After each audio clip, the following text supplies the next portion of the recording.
Bakit po ipinapangaral ang mabuting balita ng kaligtasan? Utos po ng Diyos. Sabi doon sa Mateo 28:9-10-20, Go!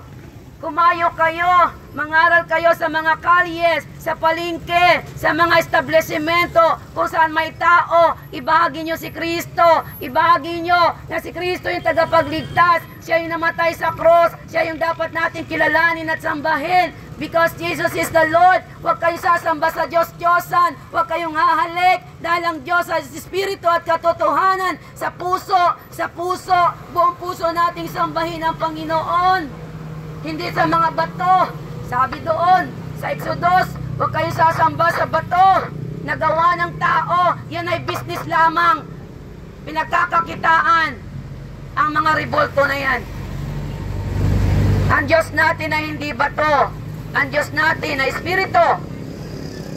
Nakasama natin sa panahong ito.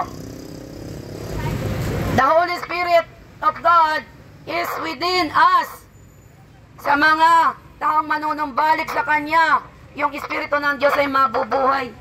Kaya po napakaliwanag na salita ng Diyos. John 14:6, Jesus is the only way, the truth, and the life. No one comes to the Father except Jesus Christ. Walang pupunta sa langit maliban, kilalanin mo. Kilalanin natin si Jesus. Kaya sabi doon, Jesus is the way. Ang Panginoon lamang ang daan papunta sa langit. Wala pong iba, walang pera. Yung pera, dadaling ka niya sa impyerno. Nakarinig na ba kayo na yung kanyang kaluluwa sinanla kay Satanas para lamang payamanin? Totoo po yun. May mga tao na nagsasanla ng kaluluwa para lamang payamanin. Kaya lamang kapag namatay siya, yung kaluluwa niya sa dyablo, sa impyerno. Pero kapag ikaw, kahit tayo mahirap, pero may Diyos ka sa puso, hindi ka nun pababayaan. Diyos yun, may kapangyarihan yun. Gumagawa ng himala ang Diyos. Dahil siya nagbigay ng buhay at hininga sa atin. Kaya lamang ay napakalaga nga ng paniniwala, pananampalataya kay Jesus, para tayo ay tulungan niya. Kung hindi tayo lalapit sa Diyos, hihingi ng awa, mananalangin, paano tayo tutulungan ng Panginoon? Tayo ang nangangailangan sa Diyos. God is God. Ang Diyos ay Diyos. Tayo at dapat ang patuloy na lumalapit sa Diyos, humingi ng awa. Lord, tulungan mo po ako. Panginoon, patawad po. Panginoon, ikaw na ang pag-asa ko. Panginoon, maawa ka. Ang daming problema, kabi-kabila. Kailangan lang natin lumapit sa Diyos. Kasi yung mga lumalapit sa Diyos, hindi niya itataboy. Kaya po, sabi dun sa salita niya, ang salita ng Diyos, pumayo kayo sa mga ospital, pumunta kayo sa ospital, pumasok kayo sa mga ward, ipanalangin ninyo sila para yung kaluluwa maligtas. Yun namang physical doktor. Pero anong nangyayari ngayon? Wala namang pinapapasok na mga ngaral sa ospital, pinagbabawal. Eh kailangan nga nila na maligtas ang kaluluwa. Ang trabaho namin yung kaluluwa nyo. Ilapit sa Diyos, yung mga doktor, gamot yan, at iba pa. Pero yung kaluluwa nyo, ang concern na kailangan makarinig ng kaligtasan para kahit mamatay ang tao sa langit. Pero nakakalungkot ngayon, tinataboy yung mga mangangaral. Yung magpe-pray doon sa may sakit at karamdaman, tinataboy. Tapos sasabihin mo, may Diyos ka. Tapos itataboy yung gustong manalangin. Ay utos ng Diyos na ipanalangin yung may mga sakit, yung mga naghihingalo na, para yung kaluluwa maligtas. Kasi yung katawan, mamamatayan eh, babalik sa alabok. Salamat sa mga ospital na pinapapasok yung mga nagpe-pray doon sa may sakit, pagpalain ng Diyos yun. May mga ospital na tinataboy yung mga nagpe-pray. Kaawa-awa. Kapag ang tao ay may takot sa Diyos, lalapit yan sa Diyos. Pero ang mga taong walang takot sa Diyos, walang Diyos, tinataboy yung mga nangangaral na sa salita ng Diyos. Why? Kasi kampong siguro ni Satanas, Alam niyo po ba yung mga taong atheist, sila po yung hindi naniniwalang may Diyos. O, dito ba sa Pilipinas, maraming walang Diyos. Kasi yung mga nangangaral, tinataboy. Wag ka dyan, wag kang mangaral dyan, nakakabingi. Sino tinataboy nyo? Si Jesus Christ. Dapat ang sinusunod natin yung utos ng Panginoon. Pero anong ginagawa nyo? Tinataboy nyo yung mga mangangaral para maligtas ang kaluluwa nyo. Kaya po tandaan natin, ang pag-ibig ng Diyos ay para sa lahat. Pero kung tayo magmamatigas at hindi tayo tatanggap sa Diyos, ikaw na naghanap ng kahahantungan mo, kapahamakan. Why? Kasi nag-o-offer na yung Panginoon ng buhay ng kaligtasan. Ino-offer na sa inyo. Tatanggapin nyo lamang sa pamamagitan ng pananampalataya para maligtas.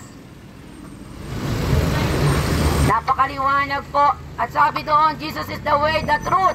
O sino? Si Jesus Christ, siya yung katotohanan.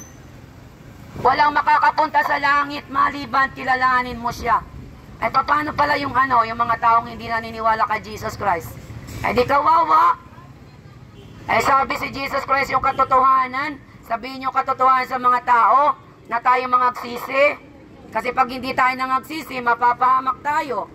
Pero kapag nagsisi ka naman, maliligtas ka. Yun ang pangako ng Diyos. Yun yung good news. Maliligtas ka kapag nagsisi ka. Nanampalataya ka kay Jesus. Bata, matanda, nanay, tatay, bata. Yung 5 taong pataas, alam na po niyan yung tama at mali. Kaya pag ang bata na 5 years old pataas hindi rin nagsisi, hindi kinilala si Jesus, kasama din po yung itatapon sa impyerno. Kaya po, ang pinakamagandang magagawa natin sa panahon ito, habang hindi pa bumabalik ang Diyos sa rapture, iayos natin ang relationship natin with the Lord. Hindi po religion ang dala ko, relationship. Yung kilalanin mo siya personal, isa-isa. Hindi ko po kayo maliligtas. Si Jesus Christ po yung tagapagligtas. Ang ginagawa ko lamang po ay sabihan kayo, mga ate, kuya. Yun lang po ang trabaho ko. Ang Diyos ang magliligtas. Kaya po kami ay nagbabahagi ng pag-ibig ng Diyos. Para kahit isa maligtas pa. Kasi sabi po doon, kahit pala isang tao, sa mga oras na to, yung isa na nagsisi, kinilala si Jesus, tuwan-tuwa po yung anghel sa langit. Alam ko po, na mga tao sa paligid na to, maraming problema. Maraming daladala. Pero ito po ang salita ng Diyos sa inyo sa umagang ito. Sa Mateo 11:28, lumapit kayong napapagal, nahihirapan, namomroblema, walang pera, kung saan kukuha ng pera, bibigyan tayo ng Diyos ng kapayapaan sa ating mga kaluluwa. Yun po ang salita ng Diyos na pinaparating sa mga tao na may mga nakakumpay sa ospital at hindi alam kung saan kukuha ng pera. Lumapit, come to Jesus Christ. Come. Bibigyan ka ng Diyos ng kapamahingahan. Kasi po, maraming nai-stress ngayon. Yang stress ang ginagamit ni Satanas para ang mga tao ay mawala ng kontrol. Pero ang sabi ng salita ng Diyos, ibigay nyo sa akin yung mga problema nyo, mga pagsubok, dalahin. Bibigyan ko kayo ng kagaanan. Bibigyan ko kayo ng solusyon. May solusyon po ang Panginoon. Matuto lamang po tayong tanggapin siya, kilalanin siya, manalig at manampalataya. Kailanman, hindi ka po niyan pababayaan. Napakadami po ng pangako ng Diyos sa mga tao na mananampalataya sa Kanya.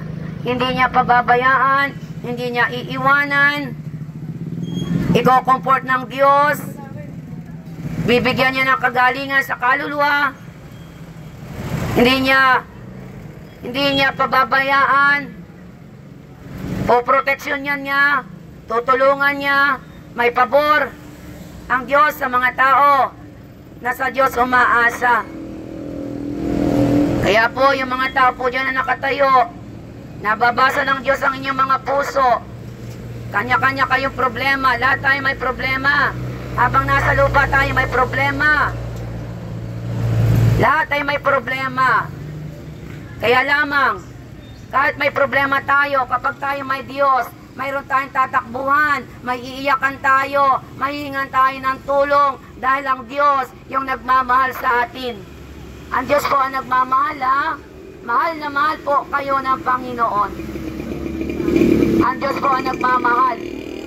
Sino po ang nakakaalala ng footprint in the sand? O, sino po yung may alam sa footprint in the sand? Ang istorya po ng footprint in the sand ay dalawang tao naglalakad. Yung tao na may problema, tapos kasama niyang maglakad si Jesus. Habang sila'y naglalakad, dalawang paa, dalawang set ng paa. Pero, nang tumingin na yung tao, bakit iisa na lamang ang kanyang paa naglalakad? Iisa na siya, umiyak siya. Umiiyak yung tao kasi ang dami niyang problema. Umiiyak na, sabi niya, Panginoon, bakit mo naman ako iniwanan kung kailan nasa ospital yung asawa ko, yung anak ko, wala kaming pagkain, wala kaming pera, saan kami pupunta? At sumagot ang Panginoon, anak, kaya iisa na lamang yung paa naglalakad, hindi na ikaw yan, dahil karga-karga na kita sa oras ng problema at pagsubok. Yung mga taong nananampalataya, kakargahin ka ng Panginoon para maipsan ang iyong pagdurusa. Kaya lamang ang tanong, nagpapasakop ba tayo sa Panginoon? Ibinibigay ba natin yung ating mga problema at pagsubok? Ang Panginoon po'y mabagin.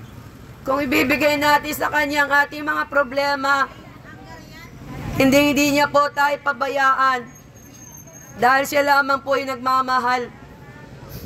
Kaya po, nawa, tandaan niyo po, ang Mateo 11:28, lumapit kayo, kayong napapagal, at hindi na alam ang gagawin sa buhay. Come to Jesus Christ, to the living water. He will give you the water. Kapag ininom mo yung tubig na yon, hindi ka na mauuhaw. At bibigyan ka ng Diyos ng tinapay, na kapag tinain mo ang tinapay na to, hindi ka magugutom. Yun po ang pinaparating sa inyo ng Panginoon. Yes, ang mga tao nagkakasala. Pero kung tayo lalapit sa Kanya, tingin ng tawad, naandyan ang Kanyang kamay, bukas palad, patatawarin tayo. Dahil siya ay mapagmahal at maawain. Kaya po sa umagang ito, tandaan po natin, kayo po ay nakarinig ng mabuting balita. At ang mabuting balita pala ay may regalo ang Panginoon sa langit, na kapag namatay ang isang tao, isasama niya sa paraiso kung saan wala nang iyak, wala nang luha, wala nang gutom. Nawa po nasain natin yung pangako ng Diyos na buhay sa langit. Para pagdating natin, kapag tayo namatay, ang patutunguhan natin ay yung langit kung saan napangako ng Diyos. Kaya lamang po may gagawin tayo. Ang Panginoong Jesucristo ay sinugo ng Kanyang Ama dahil sa sobrang pagmamahal. At Jesucristo binigay yung Kanyang buhay nang ipinako sa cross. Ibig sabihin, tayo po sa panahon natin may gagawin tayo. At kung gusto po natin natanggapin ang Panginoon at kilalanin, mayroon din po tayong gagawin. At bago po ako magtapos, iiwanan ko po na 3 M. Kung gusto po natin na matanggap ang regalo ng Diyos, kung gusto natin na sa langit tayo mapunta ang kaluluwa, lahat po'y mamamatay. Yung kaluluwa po, yun ang mahalaga sa atin. Yun ang mahalaga na dapat natin gawin. Yung kaluluwa natin ay masigurado natin na sa langit pupunta. Ang kaligtasan po, sabi sa salita niya sa Efeso 2:8-9, may regalo ang Panginoon. Ang regalo niya buhay sa langit. At matatanggap mo ito sa pamamagitan ng pananampalataya mo kay Jesus Christ. Yung una, magsisipo tayo ng kasalanan, patatawarin tayo. Pangalawa po, manampalataya tayo kay Jesucristo. Once na mananampalataya ka, yung buhay sa langit ibibigay sa iyo. Hindi mo na kailangan kung ano-anong gawin na pahirap sa katawan. Hindi mo na kailangan kung ano-anong gawin dahil ang kaligtasan ay regalo. Hindi sa ating gawa para hindi tayo magyabang. Napakaliwanag na ang isang tao na magsisisi ng kanyang kasalanan, mananampalataya na si Jesus ay Diyos at tagapagligtas, siya po ay bibigyan ng buhay sa langit, regalo. At kapag natanggap na po natin ang regalo ng Diyos na buhay sa langit, ano ang gagawin natin habang hinihintay siya? Mananatili tayo sa puder, sa kalinga, na natili tayong magpasakop sa pangunguna ng Panginoon dahil siya yung iyong magiging tatay. Siya yung Diyos Ama sa langit. Kaya po napakahalaga sa panahon ito na tayo manumbalik na habang may panahon pa. Kaya po sa umagang ito tandaan natin, sabi sa Mark 1:15, repent for the kingdom of God is at hand. Magsisi tayo at magpabautismo sa tubig dahil ang pagbabalik ng Diyos ay malapit na. Kailangan nating magsipaghanda, ihanda ang ating kaluluwa sa panahong ito.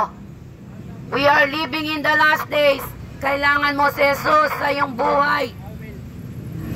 Una sa lahat, ang Panginoong Jesucristo ang kailangan natin. Siya ang magliligtas sa atin. Siya yung magbibigay ng buhay sa langit. Kaya siya yung kailangan natin.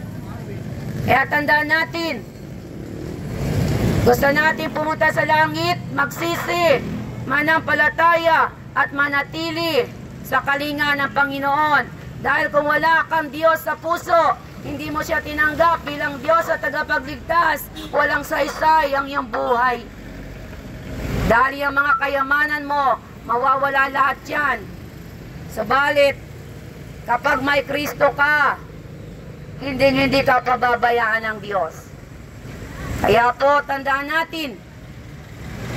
At sabi sa Biblia, kung gusto natin na tayo ay maging anak ng Diyos, tagapagmana ng Diyos, nasusulat sa John 3:3-7, one person must be born again to see the kingdom of God. Ang isang tao pala kailangang ipanganak na muli para pagharian siya ng Panginoon at matanggap niya yung maging anak ng Diyos. Ay paano yan? Sabi sa Biblia, ang isang tao pala kailangang ipanganak na muli. Ay maraming tao allergy sa born again. Hindi alam, sabi sa Biblia, you must be born again to see the kingdom of God. Kailangan kang ma-born again para maligtas ang kaluluwa mo. Ay yung ibang tao, tinatabo yung born again. Ay yung pala ang susi nun para maligtas din sila. Kaya po mag-isip-isip tayo, mayaman ka, may pera ka, may pinag-aralan ka. Tayo pantay-pantay sa harapan ng Diyos. Namatay si Kristo para sa iyo at sa akin. Wala po tayong may pagmamalaki sa harapan ng Diyos. Wala po. Lahat tayo ay basura sa harapan ng Diyos. Nakakalungkot kasi sa mundo maraming mayaman na mayayabang. Pero kung mayaman ka at ikaw na may humble, ay di pagpapalain ka ng Diyos. Pero meron ding mahirap na mayabang, ha? Mayaman o mahirap kapag kayo ay mayabang at hindi magpakumbaba, wala din pong kaligtasan. Sabi sa Biblia, ha? So ang kakagagawin pala natin, magpakumbaba sa harapan ng Diyos. Humbleness. Dahil yung mayayabang, ibabagsak ng Diyos. Yung nagpapakumbaba, itataas ng Panginoon. So yun ang gagawin natin. Kailangan po nating magkaroon ng tamang relationship with the Lord para matukyan ang buhay sa langit. Mananalangin po ako ng panalangin ng pagtanggap. O sino po dyan? Nagugulumihanan na. Kung saan kukuha ng pera, pambayad sa doktor, sa gamot. Hindi alam kung saan pipila, maghapon nakapila. Come to Jesus Christ. Hindi po natin kaya yung mga problema nyo, ibigay po natin sa Lord. Bayaan po natin ang Diyos ang tumulong sa atin para yung problema natin ay masolusyonan. Sa ating lakas, hindi po natin kayang solusyonan ang problema. Kaya maraming tao bumibigay, naglalakad na ng hubad. Why? Hindi na kayanan yung problema at pagsubok kasi walang dumamay, walang nagpray, walang kumalinga na tuluyan sa dami ng problema.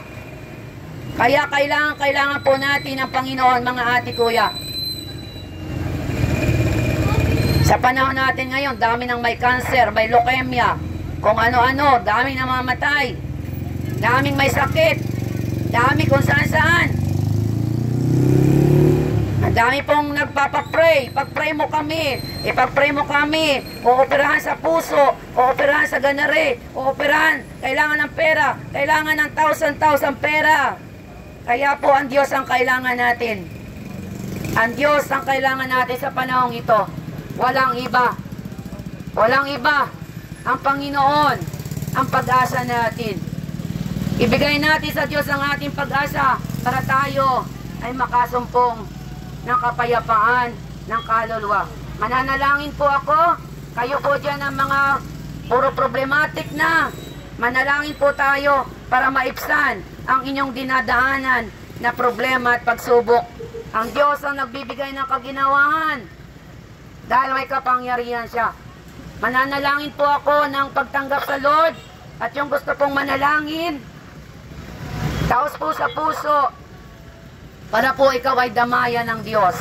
Para po makasumpo ka ng kapayapaan, ng kaluluwa na punong-puno ng problema. Alam po ng Diyos ang inyong mga puso. Naglalakad kayo dyan, pero ang dami niyong isipin. Nababasa po ng Diyos ang puso ng tao. Alam niya yung problema ng tao. Kasi God siya. Kaya lamang maliban na ikaw ay tumawag sa Kanya, manalangin, eh, hindi ka rin tutulungan. Kasi kung minsan ang hadlang sa tao yung kasalanan, yung pride. Kaya po mananalangin ako. Sino po ang gustong manalangin dyan? Sumunod lang po. Mananalangin po ako ng buong puso. Buong puso po, ha? Ang panalangin po, kapag ito'y galing sa puso, papakinggan ng Diyos at ililigtas ka niya. Hello po, yung gustong manalangin. Mananalangin po ako ng pagpapakumbaba. Maliban ng mga tao ay magpakumbaba sa harapan ng Diyos, wala pong kapatawaran. Sabalit kapag tayo lumapit sa Diyos, humingi ng awa, lumuhod, nagpakumbaba, patatawarin po tayo ng Panginoon.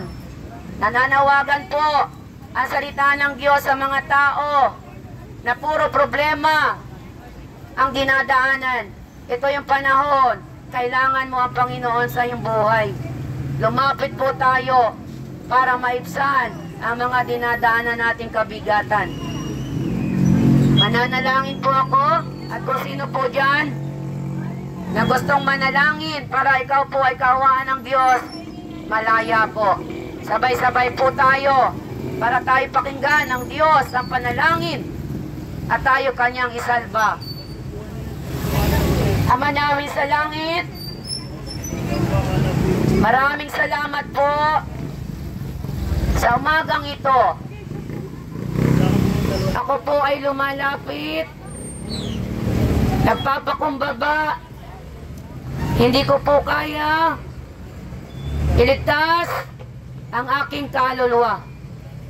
Sa mga oras na ito, ako po ay nagpapakumbaba, humihingi po ako ng kapatawaran sa lahat ng aking kasalanan.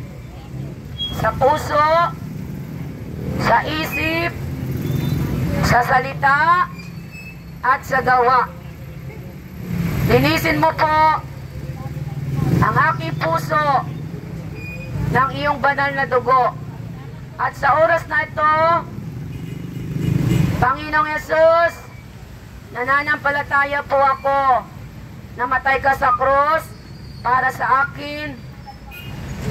Kaya naman, maghari ka po, pumasok ka po sa aking puso. Isulat mo po ang aking pangalan sa aklat ng buhay para sa pagbabalik mo, kasama ako sa langit na pangako mo sa mga taong magsisisi, mananampalataya at kikilalanin ka bilang Diyos at tagapagligtas ng buhay. Maraming salamat po, Ama. Ito po ang dalangin ko ng may pagpapasasalamat sa pangalan ni Jesus. Amen. Amen. Kung sino po ang nanalangin ng tao sa puso, manampalataya ka, maniwala ka, natatanggapin mo ang pangako ng Diyos na buhay na walang hanggan. Pero yung mga tao naman po hindi nanalangin, sa inyo po mga tahanan, pwede po kayong tumawag sa Diyos, humingi ng tawad, manampalataya, patatawarin po kayo. Patatawarin po kayo. Basta mayroon po tayong puso na nagpakumbaba. Amen. Mananalangin na po ako. Ama, sa pangalan ni Jesus, inilalapit ko po ang mga tao. Ang dami pong lakaran na lakaran. Kilala mo po sila. Nababasa mo ang mga puso. Nangangailangan po ng pera. Nag-iisip kung saan pipila para po may pangkain sa ospital. Lord, ikaw ang nangako. Ipanalangin ang mga tao. Sabi mo po sa James 5:16, ang panalangin ng matuwid ay yung pinapakinggan. Kaya Lord, idinudulog ko po, we pray, we intercede, yung mga tao, Panginoon, na may problema sa pera. Mayaman ka, Panginoon. Ikaw ang nangako. You are the great provider sa mga tao na nangangailangan. Kaya po yung mga tao dyan sa ospital, mga nasa ward, pagpalain mo po sila, kagalingan sa spiritual at sa physical, makauwi po sila ng safe and sound at mabayaran po yung mga dapat bayaran. At yung kaluluwa nila makasumpong ng kaligtasan. Hindi ko po alam ang mga taong ito kung saan lupalop ng Quezon. Galing ng Mulanay, may Marinduque, may Calawag, may Lopez, may Gumaca, may Atimonan. Napakadami po ng tao na dinadala dito ang mga may sakit. Kaya naman po pagpalain mo sila. Ikaw po ay mayaman. Ikaw ang lumikha sa amin. Kaya inihingi ko po ng iyong habag at tawa na tugunin ang mga pangangailangan ng taong ito sa kanilang pinansyal na pangangailangan. Ingatan mo po ang mga tao at makita nila ang pag-ibig ng Diyos ay para sa lahat. At panahong ito, kailangan namin ng Panginoon. Kaya Ama, salamat po sa umagang ito. At yung mga tao po na nakarinig ng mabuting balita, ito po ay magtimo sa kanilang puso at hindi po manakaw ng kaaway. Banal na Espiritu, let your will be done sa mga tao na nakarinig ng salita mo. At masumpungan po nila, matanggap po nila yung regalo na buhay sa langit. Maraming salamat po, Ama. Siliwan mo na po ng banal na dugo ang panalangin na to sa bawat isa ng mga tao na nakarinig ng mabuting balita. Pagpalain mo na po sila, Ama. Salamat po. Nagpapasalamat po kami sa iyong gagawin na pagliligtas sa lugar na to. Basbasan mo po ang mga tao lakaran-nakalan. Ingatan mo sila. Ilayo mo sila sa masama at proteksyonan mo po sila. Ito po ang aking handog sa inyo, Ama, nang may pasasalamat. In Jesus' name I pray. Amen. Amen and amen. Salamat po. To God be the glory. God bless po sa inyo. Pagpalain po kayo ng Panginoon.